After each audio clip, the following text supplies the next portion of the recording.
Good morning.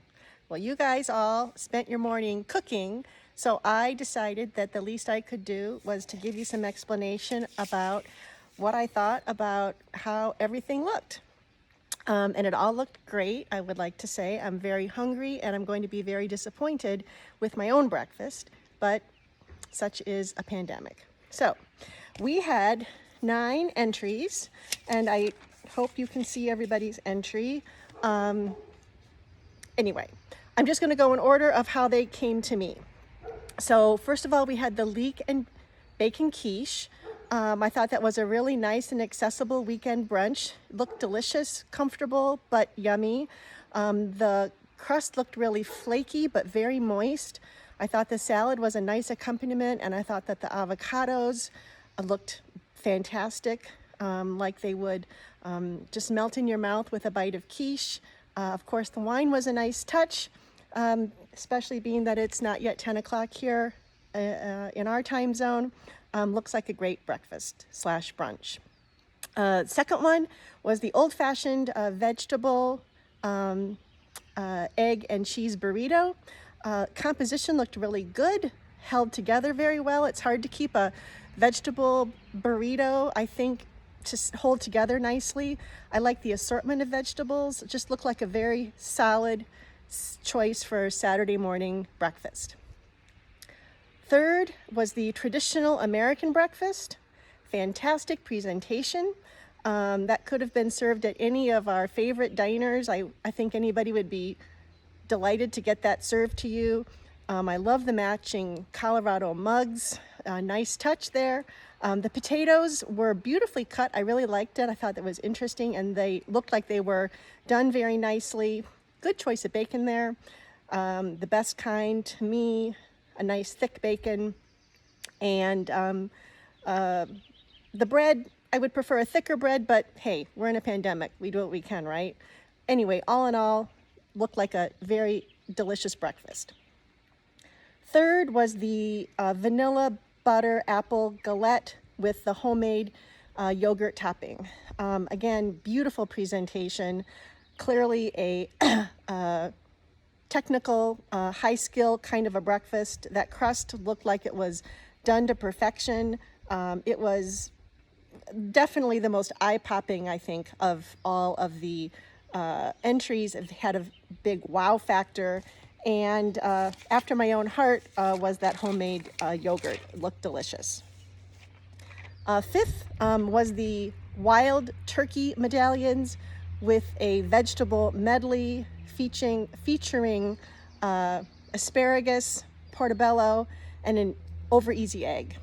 Well, so much for anonymity in entries, but I will be impartial notwithstanding the fact that I think I know who entered this particular one.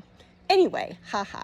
The egg looked like it was perfectly done. I think an easy over egg is something that I've never been able to, I prefer my eggs over medium, so I've never really tried an over easy egg, but to me it would be a difficult one to do well, and it looked like it was done perfectly well. And asparagus, although I suspect that asparagus is in this person's breakfast or dinner every day, it's perfectly seasonal for Easter weekend. It is like the quintessential iconic Easter vegetable, so good timing there with the asparagus. I'm not a portobello fan, but I have to say I've never seen them julienne before. There's something about the texture of portobello that just doesn't do it for me. And I think that cutting them in the julienne shape looked to me like more accessible than any way I've ever seen portobellos cooked before. So nice touch on that. All right. Our sixth entry, the cheesy eggs, pickled jalapenos, and hot sauce. I have 2 words for this entry. 1, pandemic, and 2, resourceful. Good job on whoever made this. We do what we can. If we haven't been to the store in a while, we make what we can out of our pantry, and I think that this was a nice, healthy, tasty-looking breakfast, given the issues that we're all facing right now. Number 7, The donuts, this one didn't have a title. I'm just calling this the donuts and the filled donut holes. Just, you know, I'm a huge donut fan, but off the top, I'm going to say I love that what I'm calling the charcuterie plate with the eggs and potatoes. Really nice to see the savory breakfast mixed with the donut breakfast. The donuts were definitely the star of this, but that charcuterie plate was really played a huge supporting role in this breakfast. I thought that the deviled eggs were, hard-boiled eggs, I'm sorry. The hard-boiled eggs were a really nice touch, and the plate just looked fantastic. But let's talk about the donuts, because wow, those donuts were gorgeous.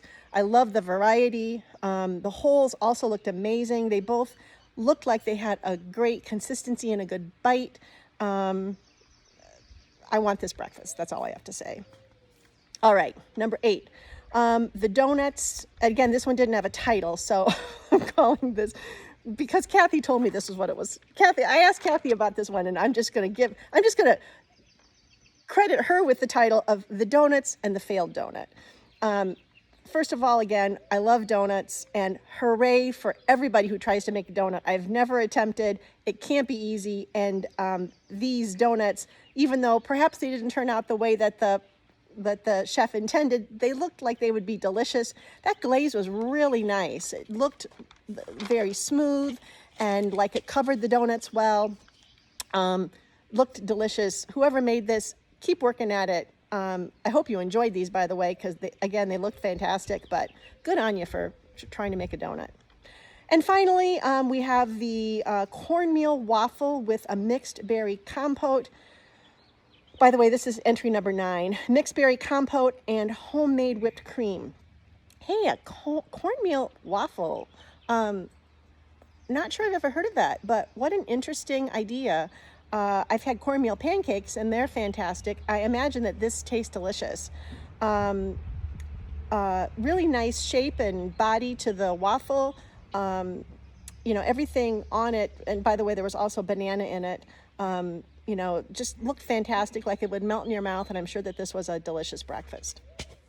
All right, so those were all the entries, and it was very hard to decide, by the way, this is like a really difficult decision because everything looks so good, and I know you all work so hard, but I'm just going to cut to the chase and say that I'm going to go actually in order 3, 2, 1. So my place number 3 goes to the vanilla butter apple galette with the homemade yogurt topping. Like I said before, this one was skill level right up there. It was, very technical. It was beautiful. It was gorgeous, and I'm sure it was delicious. So good to whoever made that. Number 2, the traditional American breakfast. I love a traditional American breakfast. I love to go to diners to eat, and haven't been out to eat in over a month. We usually go out for breakfast at least once a week on Sundays. Sometimes we go on Saturday, but always on Sunday. And I missed that, and this breakfast really made me think about one of my favorite pastimes, going out for breakfast, and it looked delicious. So good to who made that. And number 1, this should probably come as no surprise to most of you, but donuts and the filled holes. I thought this breakfast looked amazing. I know what I really liked about it is, because I love donuts so much for breakfast, and because, it's such a high, when you go out for donuts, usually, it's a donut place, and that's all that you have available. I love the mixing of the savory and the donuts. So the eggs and the vegetables and the meat mixed with the donuts. To me, that's just like, that's a breakfast dream. So good to whoever made that, and to that person and to the person that made the other donuts. I would love to talk to you about making donuts. Probably a dangerous thing to try for me, because I would eat them all, but I would love to try sometime. So thanks for letting me judge you guys. It was really fun, and good job, everybody, and happy Easter, happy weekend, and see y'all later. Bye.